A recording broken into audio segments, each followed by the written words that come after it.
Good evening, everyone. It's nice to have you guys here. Thanks for making your way to our program tonight on this blustery evening. My name's Amy Boyle. I am the PTSA president here at Freeman, and I'm really glad we could gather for this important topic and a whole series of important topics. Betsy Reed is our programs chair for our PTSA, and Betsy and I, along with our school counseling department, with the need was coming before us a lot of times for families saying, their kids were struggling, they were feeling a little disconnected, and so we just kind of figured, what can we do to sort of address those concerns? How can we get families together to talk to one another? How can we bring in some programming to help you all, help all of us figure out better resources and better ways to connect with our kids and with each other and with our community resources. So tonight, we have Dr. Matt Bitsko from Summit Emotional Health. And I want to read you a little bit about Summit Emotional Health. It's right here in our neighborhood. The offices are right on 3 Chapter Road, right down the street. So I just wanted to let you guys know a little bit about what Summit Emotional Health is and does. They focus on helping individuals, families, and they want them to grow and connect and thrive. Summit offers a comprehensive approach to emotional health that includes a complete menu of today's most advanced and evidence-based therapeutic solutions. Their approach allows them to provide the ideal clinician for talk therapy needs while also offering the collaborative services of mindfulness, psychiatry, psychological assessment, and educational consultation. So I wanted you guys to hear that because it's a lot of things and a lot of good work is being done there. So we're really thrilled that Dr. Bitsko is here to share with us tonight. And we wanted to give this to you as our thanks, a little treat for you and your family. Thank you for being here. We're grateful for your time, and I'll turn it over to you. Thank you so much. Thank you. Amy and Betsy, thank you so much for having me. Maybe a little bit too early. You should have waited till the end. Just in case there's a little bit more pressure, right? Okay. If you want to take it back at the end, that'll be fine. Yeah, exactly. And just let me know, I don't know if this is positioned right or anything else, and you guys are all back there, so I don't have to joke. I can walk towards you and click over this way. I want to thank you guys for having me. I'm just very happy and very thankful to be here. And before we even get started, just like they were saying, this is the first of a 4-part series. I'm going to be the guinea pig to kind of see how this works out, Adrian. So we're going to see how it goes. But between having, after this, side by side, and then having the Cameron K. Gallagher Foundation, and then having Full Circle Grief, I mean, those are some excellent, excellent folks that I think are going to be wonderful. I'm just very pleased to be in their company. So please be sure to come back for those, because they're very, very interesting entities in their own right. So what we're going to do tonight is, they asked me to do this, and I said, sure, and then we said, well, what about? And they said, maybe anxiety, and I said, okay, and then I gave a title, and like anything else, I'm like, well, you know, when you do that, you're like, I don't know how much I love that title, or what am I going to do with it? But I'm actually very, very excited about this, because what I'm going to do, and this is a warning, I'm going to be a little bit on a soapbox, right? I'm kind of like, okay, March of 2023, what can we maybe talk about now? So hopefully some of this is going to be timely. But part of the warning is, this is just my biased thoughts on this. Like a lot of this hopefully is going to be good information that most mental health therapists would say. But I'm going to try to spin it in a way that hopefully is very applicable to you and to your kids. That's, I guess, how we're going to start off. I guess if you guys have questions throughout, feel free to stop me. My plan is, and especially we're starting a few minutes early, I really want to talk for maybe 30, 35, 40 minutes max to make sure we have at least 20 minutes for just an open Q&A dialogue at the end as well. Again, feel free to stop me if you have questions, but certainly this is meant to be an interactive discussion, and hopefully that'll come through when we're talking about this topic of what is you and your child's relationship with anxiety. Okay? Let's see how this works. So I come this way, probably should say. Try the switch on the side. Make sure it's up. Gotcha. There we go. Can everybody see that? Okay, and if I look to my right, I'm quiet. If I look to my left, I'm yelling, so I apologize. So our time tonight, in the real quick overview, will be the specific plan and focus for this conversation. Like I said, I wanted to kind of be very focused and kind of talk to you about some stuff. So if you're kind of like, look, Matt, this actually isn't what I think, or it's not my experience with myself or with my child, feel free to raise your hand and be like, yeah, but what about this? And I'll be like, yep, that's fine. This is maybe a little bit more focused. than you might have thought. It's not going to be super, super general. You're going to see that I'm on a soapbox, and I'm going to talk about the timing right now, not just with COVID and everything else, but as we're maybe coming out of that, however we might define that, and what just my thoughts or opinions could be about that. Not only cautionary tales, but a lot of opportunities, things to look forward to. We're going to briefly talk about adolescent development and anxiety. That's one of those things you guys can look up a fact chart any place, and maybe not why you came here tonight, but we're briefly going to touch on that. Your child's relationship and experience with anxiety. You're going to hear me say that a lot, and hopefully you'll know why I'm using that experience.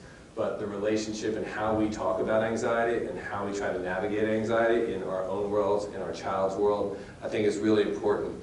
And it might help what we do when we do it kind of in the moment with our kids. And then your role, I should have taken the quotes out of this, your role, a parent's role, like your role, what we can do as parents. If you guys don't already know, I've got a 19-year-old, I've got a 17-year-old, and a 15-year-old. You know, one's playing soccer in Atley, one's playing soccer out there, and one's out at Virginia Tech. So I'm sitting in the seats with you guys because this is not an easy run, right? So myself and my wife are not immune to that as well. And then what might help? Again, we're not going to go through 6 different slides. I'm going to throw a couple things out there. When or if you guys have questions about that, great, and we can talk about things specific to your situation if you like. All right, so here's part of my context is what I'm going to say. I've been with Summit Emotional Health for about 7 years now. 12 years before that, I worked out at the Children's Hospital of Richmond. In fact, I was there before it was called the Children's Hospital of Richmond. That's when it was just MCV Peds, the pediatric department. And I think it's important in the context of how I want to talk about this tonight. So historically, when I started back in 2006, you know, the care team, we'd sit around in these team meetings with docs and nurses and pharmacists and everybody else and social workers and psychologists, and we talk about patients, and we talk about the care for them within the childhood cancer clinic. That's where I worked for 10 out of those 12 years, the last 10 years. So the last 10 years, we're in the childhood cancer clinic. It's pretty specific, it's pretty complicated, and it's pretty intense, so we need to really know what's going on. But the way, even back then, the way that the medical world has shifted is, I think, the mental health world is just now either catching up or just starting where I was back in 2006, 2007, back there. And it's just semantics. So, for example, the way that we talked about a patient's diagnosis, and I'd sit in these rooms and I'd write down stuff and things I had to Google later on because I didn't understand half of it, right? And you're sitting there, and the way that the docs talked, and if you're a doctor here, you can raise your hand and say, no, Matt, that wasn't that way or not. But the way the docs talked back then, even in a childhood cancer clinic, is we talked about it like they would say, I got a 7-year-old leukemic, or I've got a this, or that, with you know, I got an 8-year-old Hodgkin's. It's just how they talk. They were trained to focus and talk and communicate either effectively, kind of abruptly, and then even in my 12 years there, like, it shifted. Things just shifted. No, you have an 8-year-old child diagnosed with leukemia. And you might even say, we have a 12-year-old who's 2 years in remission and cured from leukemia. Instead of, I got a 12-year-old history of leukemia and blah, blah, blah, blah, blah. Like, it's important over time how we talk about this sort of stuff. And we even talk about medications. Okay, docs, back the way it was, we would say, what is the patient's medical compliance? Compliance. Doctor to a child, doctor to a parent. Are you complying with my prescription? Are you complying with what I'm telling you to do? Subtle difference, but it's important. We changed that. It had to be medication adherence. How is the patient or the family choosing to adhere to the recommendations, to the prescriptions? Subtle, but it's important, right? And again, this is 2006, 2010, 2012. Even so much so, like in my old world, I used to be in the childhood cancer world. So if a child is diagnosed with leukemia, their first 18 months is pretty intense. And then after that, for about 2 months after that 18-month mark, at least 2 years afterwards, they kind of go back to school, they do this and that. But they've got to take daily oral pills of chemotherapy. Okay, here's your first pop quiz. There's going to be a couple of them. What does everybody think the adherence rate of adolescents for those 2 years taking their oral chemotherapy to treat their cancer? 40%. That's one guess? 20%. 20%? You guys are negative, geez. I know I set it up, but 50%. 50% adherence. And when we say adherence, and they have all sorts of information and data, like this medical world was so cool to be in, because for 50 years, there's the research they did and the improvements they got. But what we found out is that for those 2 years, if you were over a 3-week period, if you were compliant 21 days out of 21, really good chances of not relapsing. If you missed 1 dose out of the 21 over 3 weeks, still a pretty good chance of not relapsing. If you missed 2 doses of the medication over 3 weeks, 19 out of 21, your chances of relapse went up 15%. And a pill, another 10, and a pill, like, this is pretty serious stuff, right? But the family had just been through 18 months, and the kids are now back at school, and there's 2 years of daily, hey, Johnny, it's not have you taken just your SSRI or your ADHD medicine, have you taken your chemo, right? So when we talk about adherence, when we talk about the language and how we would engage with a patient back then or clients in my world now, it's really important to have that relationship and how we talk about it and the buy-in that a child has, the buy-in that the parents have and the family has, critically important.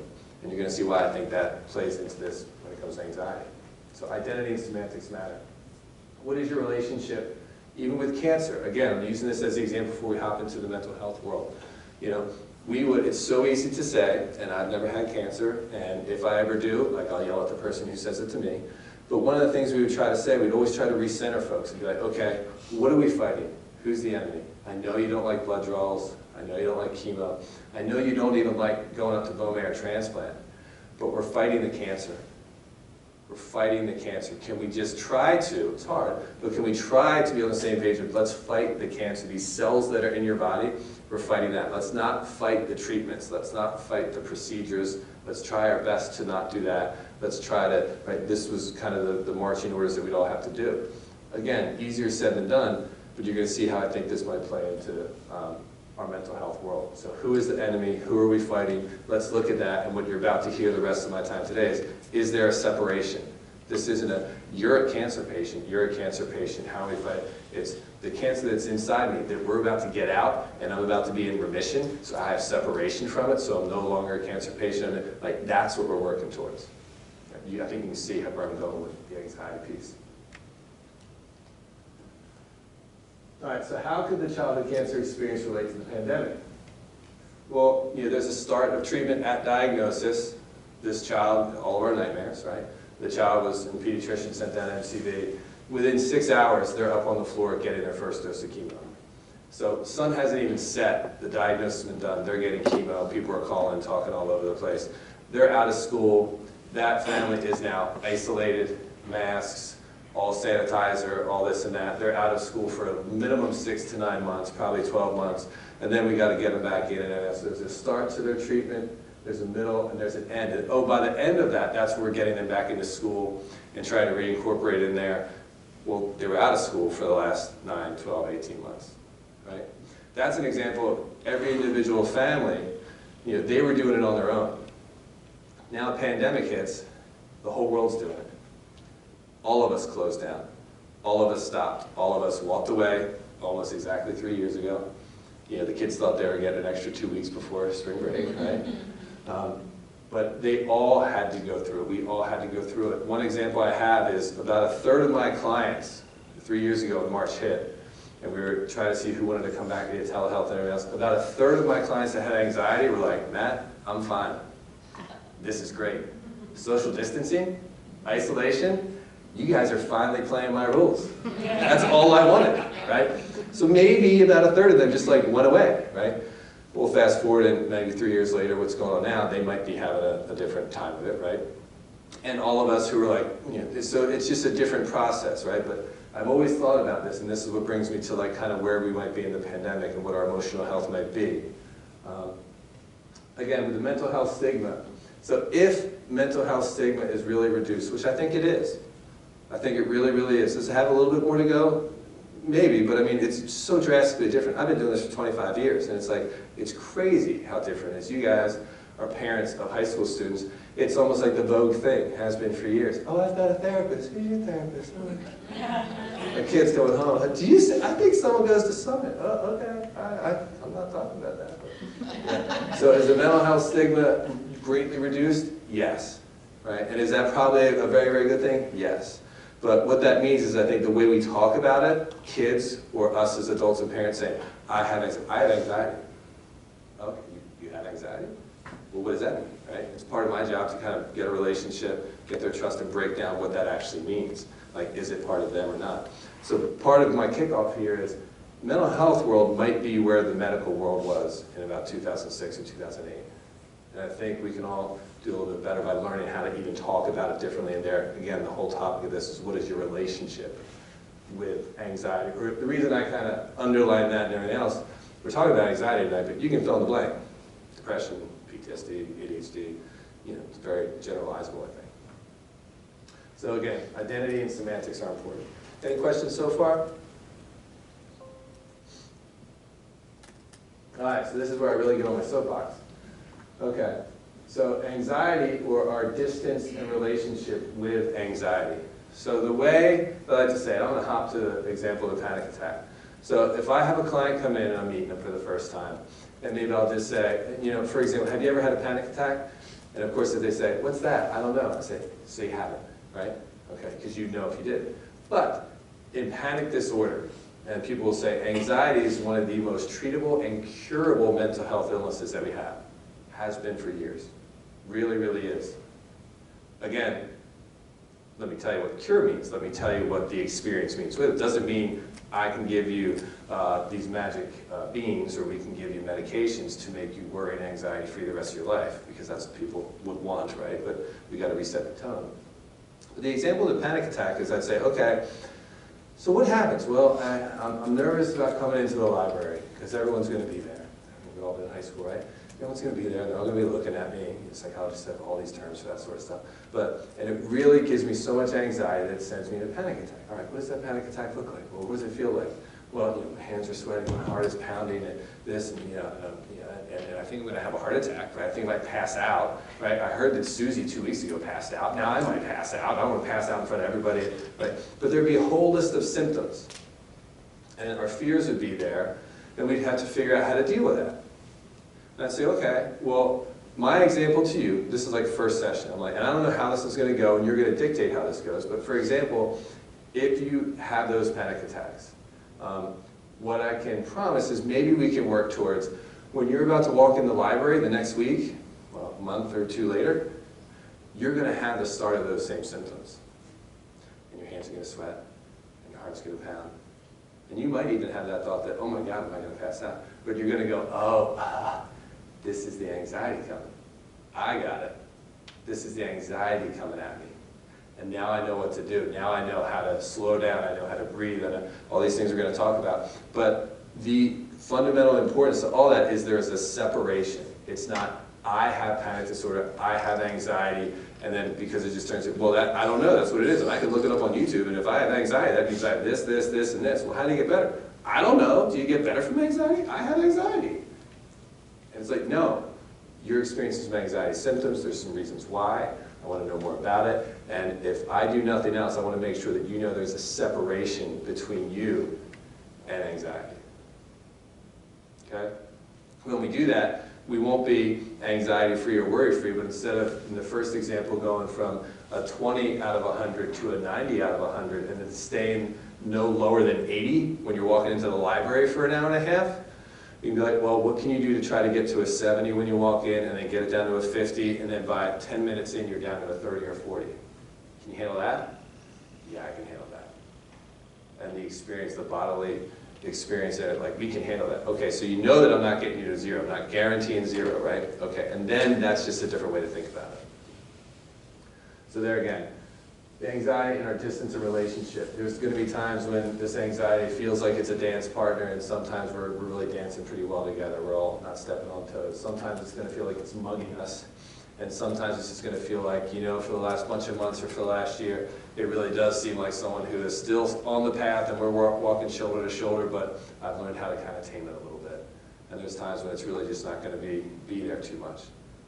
You guys see the metaphors I'm going with here? But when we get stuck, and this gets back to a little bit of the pandemic and what happens here, 2 terms. You guys are all maybe around my age. Arrested Development, even though I'm a psychologist, I went to grade 23. I thought it was a show, right? It's a show, Arrested Development. But what we experienced firsthand during the pandemic is when things shut down for a year or 18 months, any of the skills that our kids were going to learn paused. They just paused. That's what happened in the childhood cancer example. That kid and that family, when they were out for 18 months, their skills, their social, their emotional learning, all that stuff, it just pauses, right?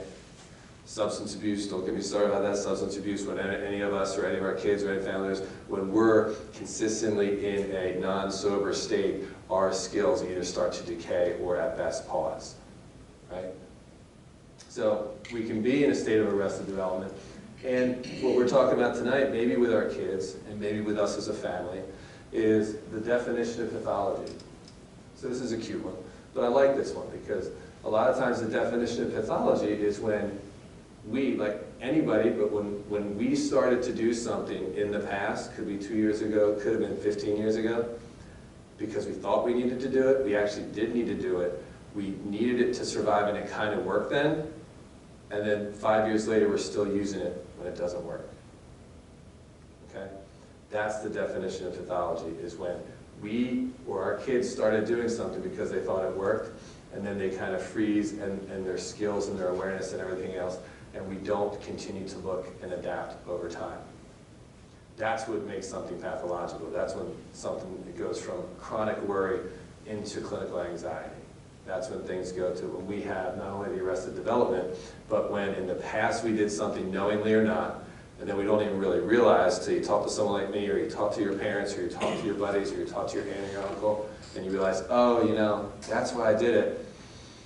Yeah, that might not be working for me either as well, or it's actually kind of hurting me now. Okay? That's the kind of cross-reference to either the pandemic or where we all get stuck at different phases of our lives. Okay, here's my one slide, and you know, there's whole classes on this about adolescent development.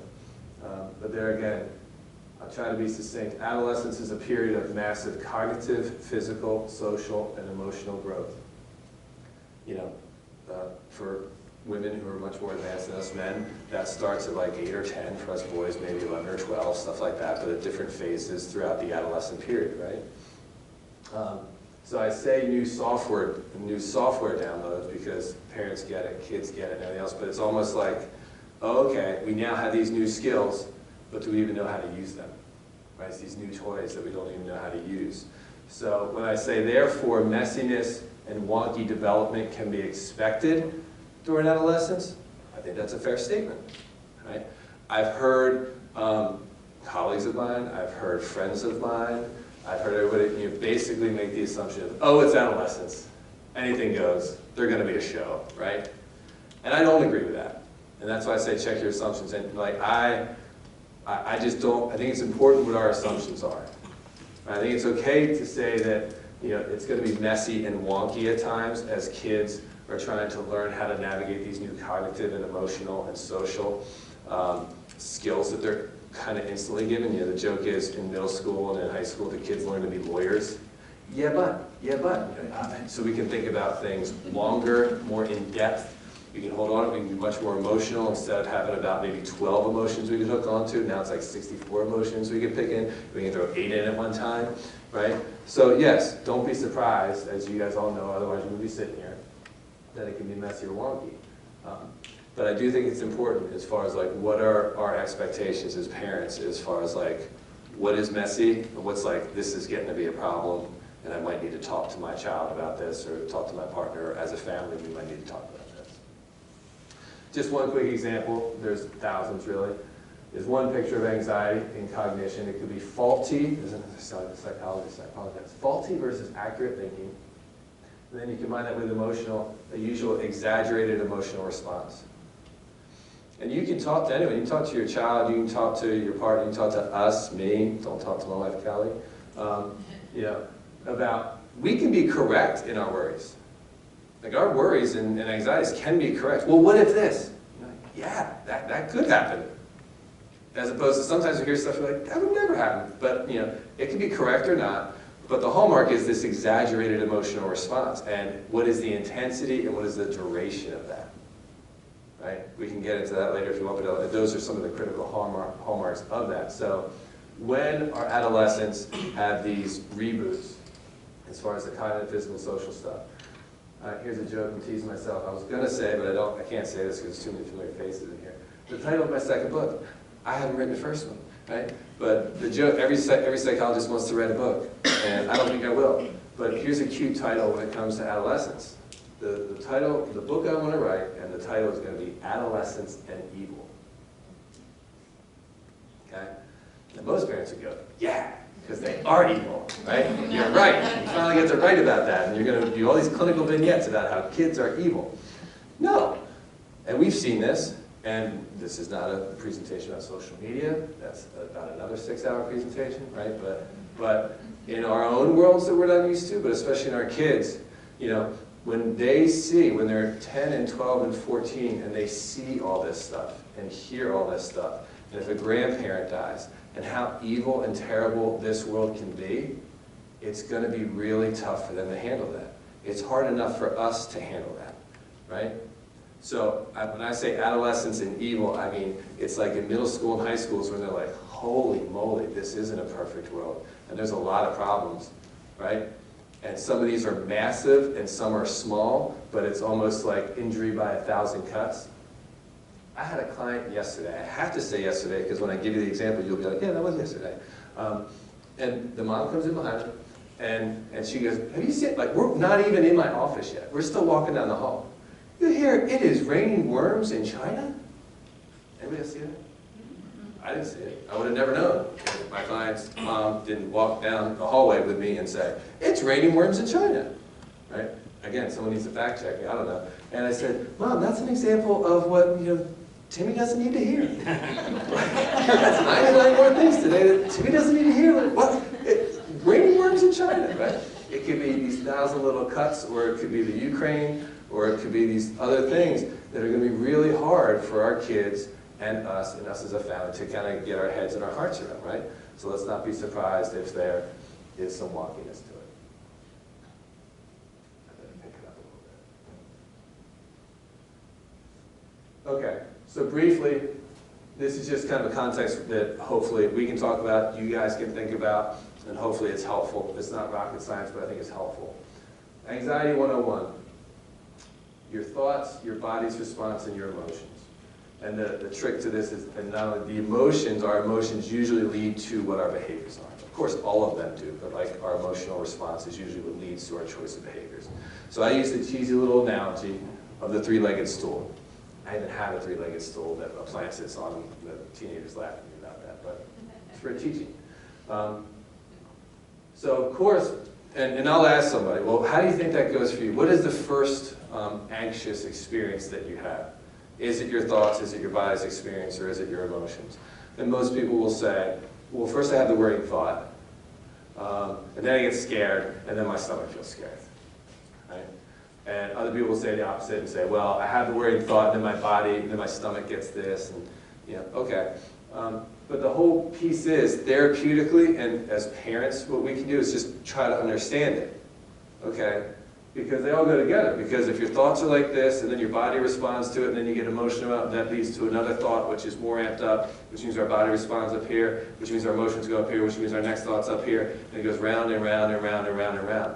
And I say to my clients, all right, which one do you think you're either really good at, or which one do you want to kind of work on first?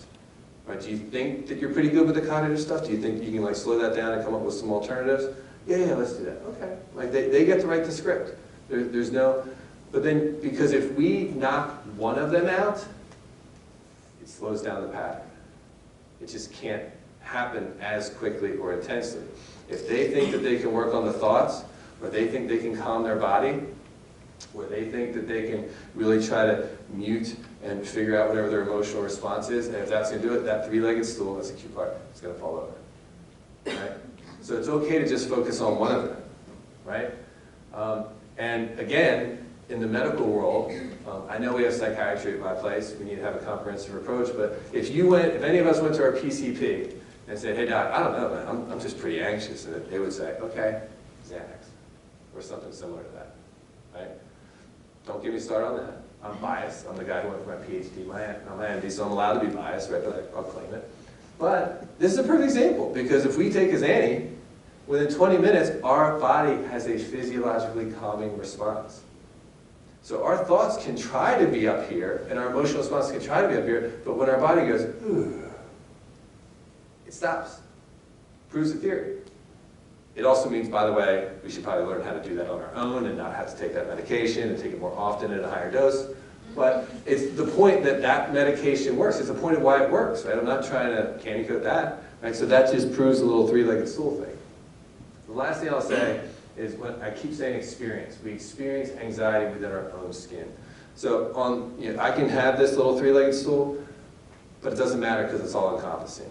And I like to talk to kids, I like to talk to myself as far as saying, all right, Matt, what are you experiencing? So I can try to figure out if it is my thoughts or my body. Because sometimes I can't pinpoint it, and I just got to say like what it feels like. And when I mean feel, I don't mean cognitions, I don't mean emotions, I just mean what does it feel like in my skin? And that's important to try to touch base with your child about. It's like, all right, just tell me what it's like. What do you experience? What do you mean what do you experience? I just like, and especially once we calm down, let me know what was going on for you. Well, what do you mean? Okay, like, just what, and you got to get to a calm state. We're talking about that in a little bit, but it's okay to talk about it generally. Try to take a step back and be like, well, what was your experience? It doesn't have to be, well, Dr. Matt said it has to be either your thoughts or your body's response. It's okay to think about that because certain people like that, and we can hinge on to that, but sometimes it needs to be a general approach as well. Okay, so your child's relationship and experience with anxiety. The role of avoidance, that's the one. I said a capital A. This is one of about two things if you walk away from here. You've probably heard it, but if you haven't, I want you to hear it really strongly now. A is for anxiety, A is for avoidance, right? And I could go on and on and on, but whenever our kids avoid things that scare them, it's going to make the anxiety worse. It just flat out will. If they decided not to come into the library, and they might have to risk getting caught and skipping or anything else. But even if they make it all scot-free, within 2 minutes, what's going to happen is they're going to go, wow, can't believe I just did that again. The anxiety just got closer. It's creeping into their body. It's part of who they are. Fail. Right? And, by the way, some of the analogies I gave, the first thing that happens, the kids, Sunday night scaries, right? Monday morning, I don't want to go to school, I don't want to go to school, I got to tell you, we've all been through that, right? And as soon as any of us as parents say, all right, Timmy, you don't have to go, the first thing that happens is, they smile a second, and then they get happy. But the first response is just a physiological, because that's what's been cramping up, right? 10 minutes later, they might go back to sleep, it might even be 3 hours later. Wake up, and they might watch Price is Right and everything else, but then they're like, kind of class already took that test. I probably should have gone. Man, I can't believe I didn't go. Odds of studying effectively later that night. So then that night, you thought the Sunday scaries were bad. Wait for the Monday ones, because now your anxiety or their anxiety is worse, right? I don't think I need to convince you guys, but A for anxiety, A for avoidance. Denial, I don't love that term, but just it lets us know that it's like the child or any of us sometimes deny its existence and we try to keep it in. That's why anxiety is termed an internalizing disorder. So there's fear, there's isolation. People will say, they're trying to be helpful or they don't really know what to say, well, it's all in your head. The other term I was going to put in there is rumination, right? And we'll talk about this a little bit. But it just means that it all stays in here. It's a one-step process. It never leaves their head, our head, and it goes round and round and round. So that's why it just goes round and round. Rumination, here's my second pop quiz. My kids would call this a dad fact. Do you guys know where the word rumination comes from? Okay. So there's a classification of animals that are usually classified by their kind of bodily anatomy. What's that? Stomach chambers. Stomach chambers. Do you know what kind of animals? Cows. Cows. They have this first part of their stomach called the ruminant. Right? What do cows do? Eat grass, sits there and breaks down. And they eat grass, sits there, goes there, breaks down, spit it back up, and they chew on their cud. And then they swallow it again. And the stuff that can go, but the stuff that's new sits down there, goes in the ruminant, Comes back up, they chew on their cud. They ruminate. There it is. Get distracted. There it is again. That's the origin of the term ruminate. And that's what we do, and that's what our kids do. And this is just part of the knowledge and the awareness we got to teach. Like 40% of therapy, 60% of therapy, it's just education, right? And you see what their concerns, you see what they want to learn, you see what they want to do, and then once they got the education, then we just practice, and we practice and practice so they can see when we're ruminating, and we can see when we're doing this stuff, right? Versus the 10 steps of relational support, meaning friends, family, anything else, or even therapy, right? People say, all right, Matt, $100 question, why does therapy work? I don't know, there's been 1,000 articles, why sometimes. My only answer is, the first option is it stays right here, and we don't talk about it, or your kid doesn't talk about it. Or the second option is with a friend, with a trusted colleague, with a family member, the partner, or the therapist, because they haven't all those, you say, oh, you got to think about what you got to say, you got to think about how you're going to say it, you got to say it, you got to hear yourself say it, you got to watch the other person hear it, you got to see what their facial expression is, you got to see if they're kind of like this, you got to see them think about it, you got to see them talk, you got to listen to what they say, you got to think about that, you got to see if you agree with it or not, and this other stuff. Well, that's just 10 steps on one thought, right? If not, it just sits in here. And that's why anxiety is an internalizing disorder. So even if nothing else, just talk to me about it. Even if it's not a very pleasant conversation, once you're calmed down, even if you can't understand it, even if you don't know why, or anything, like just give me a little. And then an hour later, give me a little bit. And maybe the next morning for 2 minutes, give me a little bit more. Just talk to me a little bit more about it, right? All right, I'm running a little bit late on time. I promise you, we got about a half hour supposedly left. I'm going to try to finish up in about 8 or 10 minutes. The fight or flight response. Who here has heard about the fight or flight response? Pretty much everybody? All right. Try to be brief. It's one of my little things, my little pet peeves. It's true. People say, well, anxiety's there because we have a fight or flight response, and it was there to keep us away from saber-toothed tigers, and now it's there to kind of do this. And it's true. Like, it's all true, and there's ways that that plays a role right now, right? But the fight or flight response doesn't get the full deserve that it should, right? And the first thing I'll say is just think about it. I want you guys as parents, as intelligent parents, like, be creative, learn about it, talk about it with your child. I literally, one of the many books on my little shelf is The Brain for Dummies, Psychology for Dummies. I don't care, kids might say that I'm a dummy, right? But, and you look at this stuff, and, all right, so it's about the amygdala. The amygdala is right here, and it's surrounded by the hippocampus, and it's part of the limbic system. The limbic system has to do with memory and emotion. Okay. It also has to do with facial recognitions and emotions and screams. I say to a lady in New York City, even psychologists aren't crazy enough over the last 150 years to actually try to take someone's amygdala out. But in about the 1920s, there's a report of a woman, and they were like, what is going on with this lady? And after she passed away, they did an autopsy, and her amygdala had degraded so much because she had like a chronic illness that it calcified. So it's one of the few examples that they have over the last 100, 120 years of someone who really didn't have an amygdala. They didn't have a fight or flight response. This woman lived in New York City, and one of the many stories you can read about her is for 4 nights in a row, she would cross Central Park, and every night she would get mugged. And then she would go back home. 3 more nights, decided 11 o'clock, it's 11 o'clock, I'm hungry or thirsty. I'm going across Central Park, man, get mugged, beat up again, 1920s. All right, so does it involve memory? Does it involve the emotional recall of that memory? Does it involve stuff like, there's shown people that have problems with their amygdala or the fight or flight response, they can't recognize facial features of angry, sad, happy. Even if people scream, yell, they can't think of that as warning Will Robinson, right? So it's a little bit more nuanced than fight or flight. In fact, one of the symptoms of having anxiety is we think it's black or white thinking. Well, honey, you have anxiety because you have your fight or flight response. Well, what does that mean, right? No, it's a lot more nuanced than that. Like, figure it out, talk to them about what is this thing that A, keeps us alive, but it helps us when we walk into the library see if Susie is happy to see me, or if she's being mean again, But it all plays into the same thing, right? So it's just not that simple when it comes to the amygdala and fight or flight, what plays into anxiety.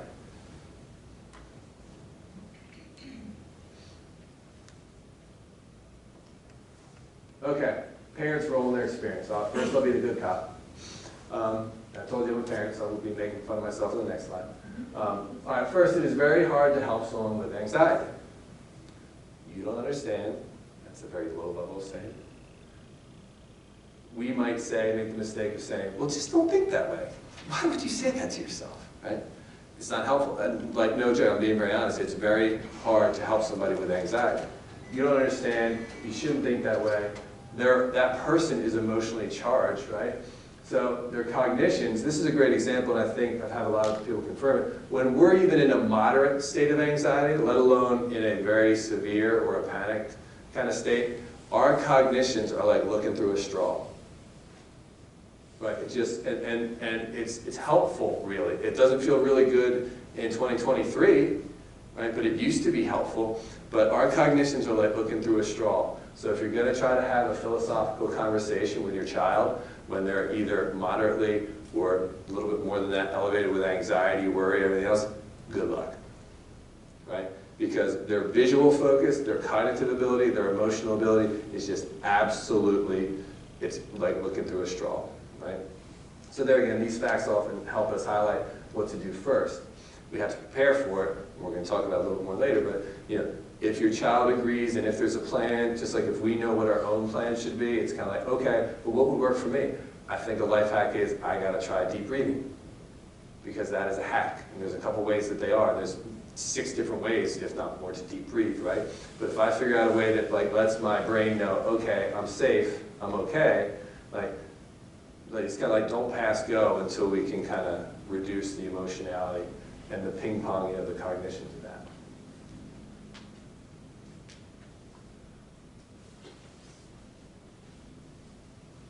Now the bad cop. Okay, you heard about anxiety, you heard about avoidance, accommodation. Who here as a parent has heard, you gotta watch how much you accommodate your child? All right.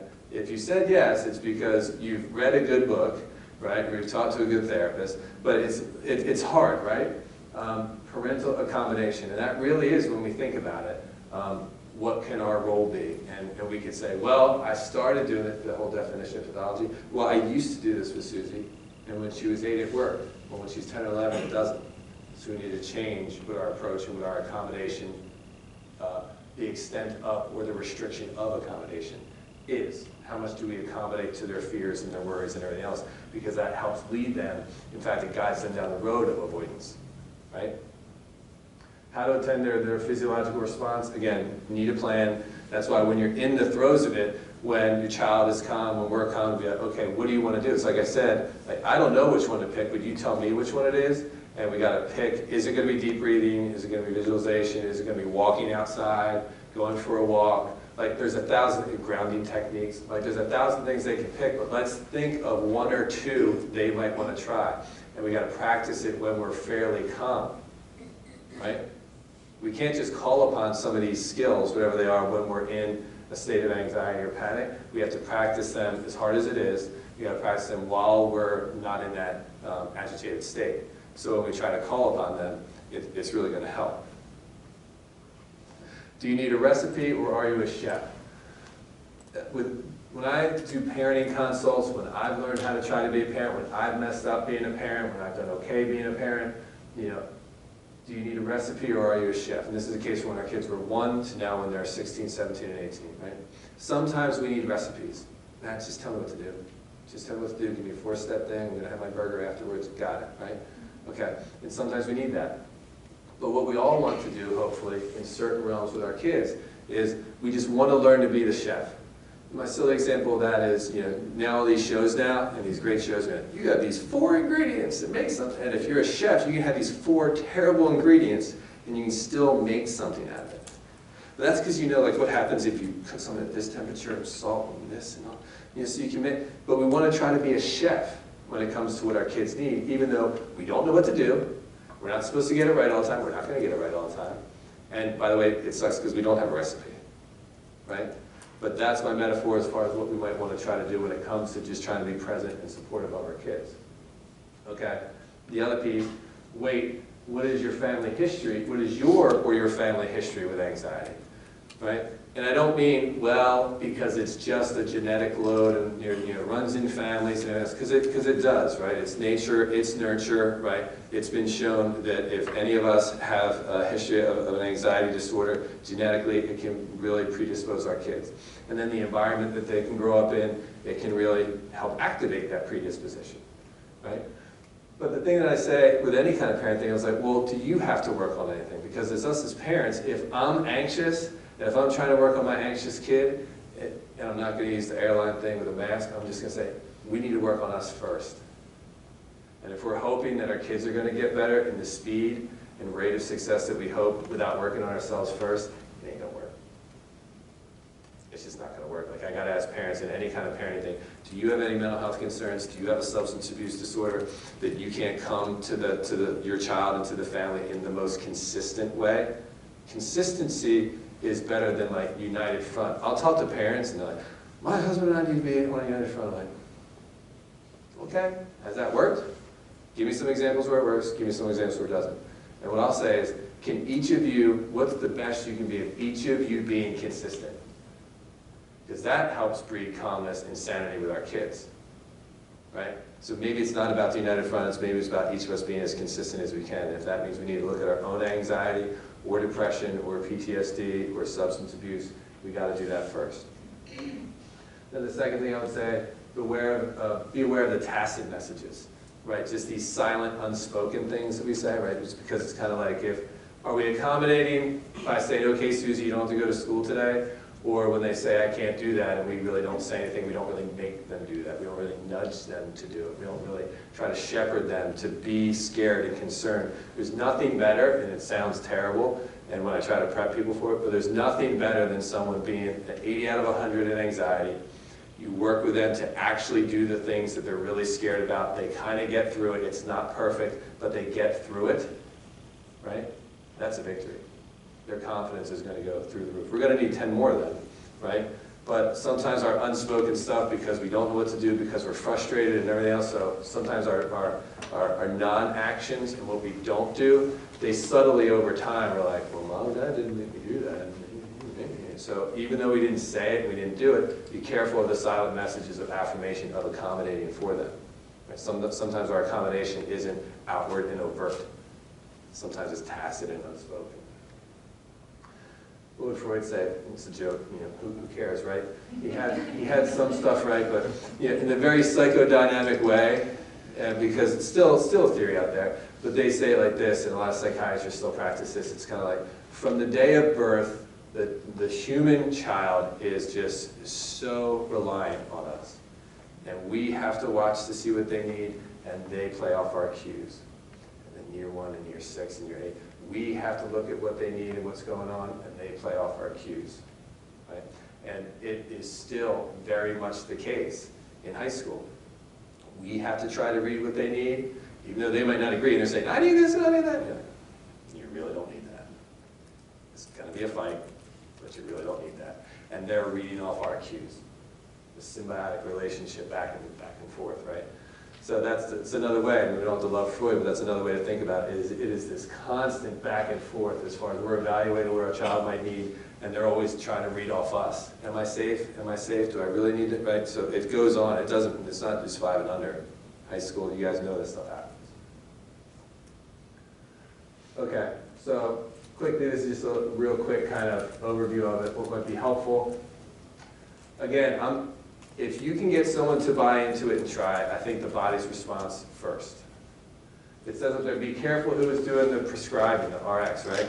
As a therapist, if I am not understanding, not listening to my client, and I'm telling them prematurely, this is what I think you need to do. As parents, we're even worse bullseyes on that, right? We know this. We know this in our own experience. The best idea is our own. That's a fact, right? So wait, be patient when the kid says, no, I don't know. I don't know what I can do. Shut up, Mom. I don't know what I can do. Well, you're going to have to wait and figure it out. You're on Google all the time. You better Google that one then, too. See what you think would work. Because you're not listening to me, so you know what? I'll support you whatever you want, but you got to come up with 2 or 3 options. Well, I don't know. No. Yeah, Susie, you got to do that. You want to get me into that trap of me saying, how about some breathing techniques? It works, but it only works if they're willing to try it and if it's their idea, right? So be careful, be careful where you tread on that. Real quickly, the 1-to-2 ratio breathing is just, if we're upset and if all we can do is 1 breath in through our nose and 2 out through our mouth, do it. And then if we get 30 seconds later, if it can be 4 seconds in through the nose and then 8 through the mouth, better, right? And then even if you want to get sexy with it, 3 seconds in, maybe pause for 1 second, and then 6 out. That is an instant hack that tells your brain and your limbic and your autonomic system, I'm safe, I'm calm. Because what happens when we're not? When Susie's about to come into the library, it's shallow, it's rapid. So that is the opposite, right? 4-box breathing got made famous by the Navy SEALs. Thank you. Navy SEALs finally made something healthy, right? But it's one of those things where the Navy SEALs is important. The 1-to-2 is important, like in the moment if you practice it. 4-box breathing is better for like maintenance, right? Navy SEALs, as the story goes, I think it's this way.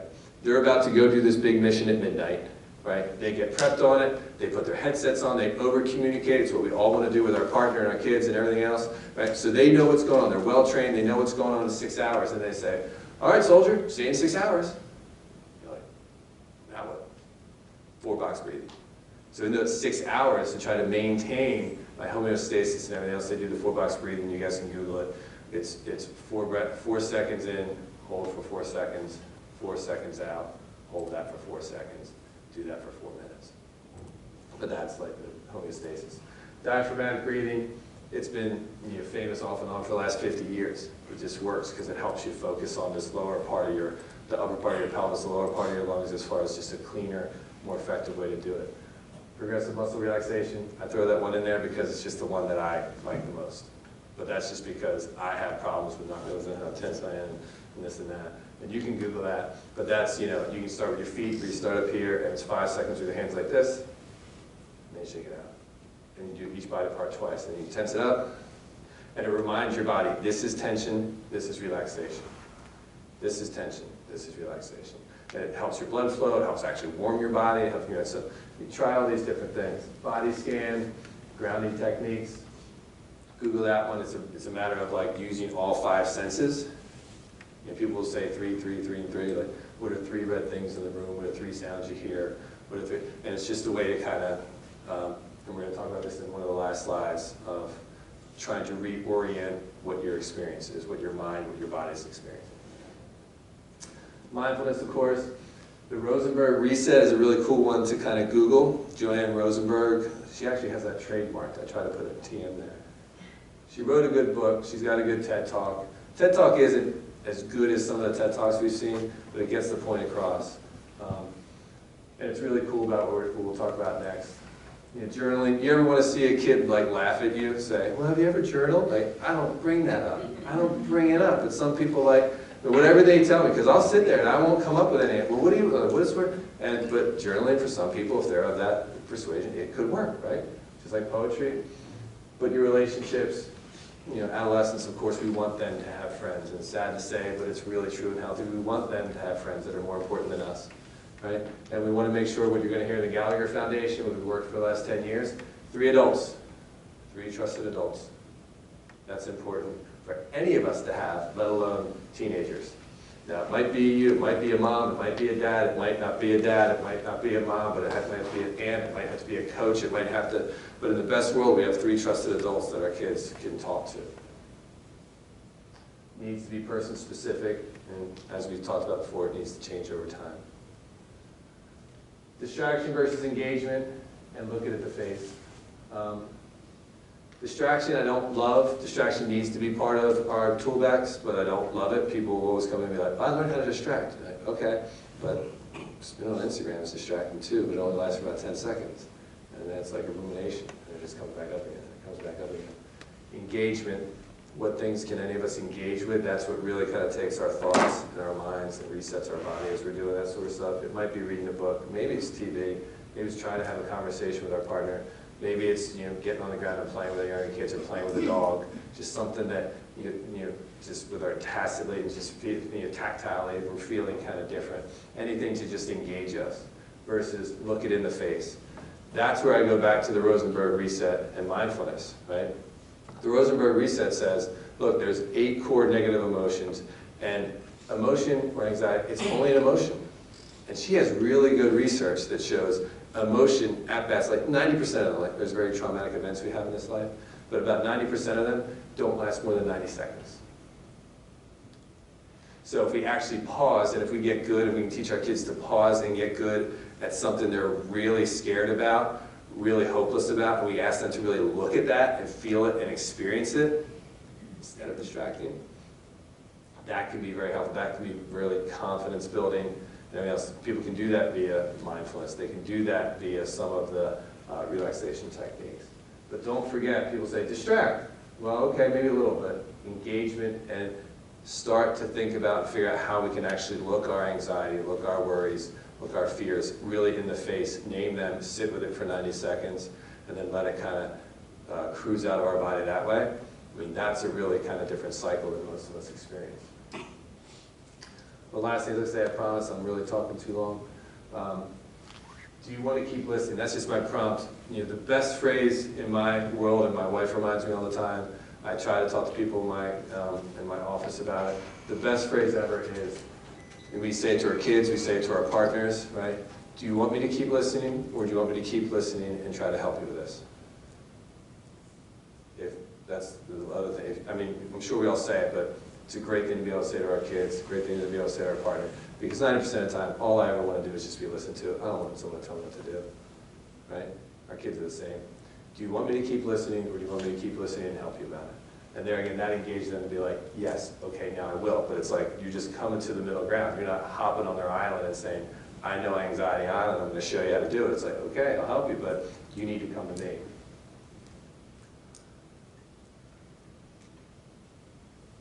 Here's our summary. Anxiety is separate from you and your child, learning curves, how we talk and think is important. What helps is very subjective and changes over time. And your child needs to have a voice in this. I don't care if they're 6 or certainly if they're in high school. We need to be able to be as patient so they can kind of engage in a young adult, in an adolescent conversation with us as far as what they think might help. Because otherwise they're scared, they're worried, and they don't know it. Sometimes they do, but they're just going to kind of trip us up. Because you don't know. Okay, we'll slow it down. Let's figure out what this experience is like for you, and then we'll explore. We'll figure out some things that might be helpful for you, and then we'll practice them.